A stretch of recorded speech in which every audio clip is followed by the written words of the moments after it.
मध्य प्रदेश में सरकार किसानों से न्यूनतम समर्थन मूल्य पर मूंग और उड़द की खरीदी करेगी। इसके लिए 19 जून से पंजीयन शुरू होगा। सीएम डॉक्टर मोहन यादव ने कहा कि इस संबंध में मेरी केंद्रीय मंत्री शिवराज सिंह चौहान से चर्चा हुई। राज्य सरकार की ओर से केंद्र सरकार को प्रस्ताव भेजा गया है। सीएम यादव ने ट्वीट के जरिए इसकी जानकारी दी। उन्होंने कहा कि जो किसान उड़द और मूंग का उत्पादन करते हैं वे इसके लिए पंजीयन कराएं ताकि सरकार अच्छी खरीदी कर सके और उन्हें इनकी उपज का उचित दाम दिलाया जा सके। बता दें कि इस साल सरकार ने मूंग का न्यूनतम समर्थन मूल्य 8,768 रुपए तय किया है, जबकि खुले बाजार में भाव 5,000 से 5,500 रुपए प्रति क्विंटल पर आ गए हैं। किसानों के विरोध की जानकारी मिलने के बाद गुरुवार को सीएम यादव ने कहा था कि वे जल्द ही केंद्रीय कृषि मंत्री से बात करेंगे और किसानों के हित में फैसला लेंगे। मूंग की बिक्री को लेकर इस समय प्रदेश के किसानों में काफी नाराजगी देखी जा रही है। कई जगह किसान प्रदर्शन, नारेबाजी और जल सत्याग्रह कर अपना विरोध जता रहे हैं। इसका कारण मूंग की सरकारी खरीदी राज्य में नहीं होना, जिससे किसानों को समर्थन मूल्य से करीब 3,000 रुपए क्विंटल के नीचे भाव पर कृषि उपज मंडियों में बेचना पड़ रहा है। मध्य प्रदेश सरकार किसानों की बेहतरी के लिए यशस्वी प्रधानमंत्री के आशीर्वाद से सभी क्षेत्रों में लगातार ध्यान रख रही है।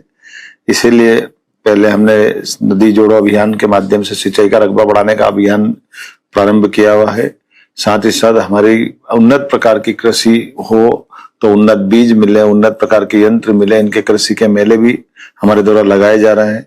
इसी सिलसिले में ग्रीष्मकालीन मूंग की दृष्टि से भी और उड़द की खरीदने की दृष्टि से भी राज्य सरकार के माध्यम से केंद्र सरकार को प्रस्ताव भेजने का निर्णय किया है और मेरी इस संबंध में कृषि मंत्री से बात भी हो चुकी है और इस आधार पर 19 तारीख से मध्य प्रदेश सरकार किसानों की उड़द और मूंग के पंजीयन की तारीख डिक्लेयर कर रही है।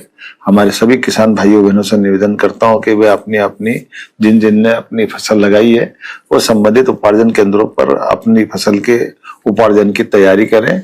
सरकार सदैव किसान हितैषी निर्णय के लिए जानी जाती है। मेरी अपनी ओर से किसान भाइयों के लिए पुनः अपनी आगामी फसल की तैयारी करें। सरकार आगामी फसल भी आपकी और बेहतर से बेहतर करने के लिए आपके साथ रहेगी। भारतीय किसान संघ के साथ हम लगातार चर्चा में भी हैं ताकि हमारे सभी प्रकार के कृषि आधारित उद्योग लगा करके कई बार कुछ फसलों में खास करके सब्जी जैसे टमाटर या अन्य जगह पर भी जो भविष्य में ऐसे उद्योग लगे ताकि हमारी फसलों का देश के हित में उपयोग हो और किसानों को ठीक से वाजिब दाम मिले।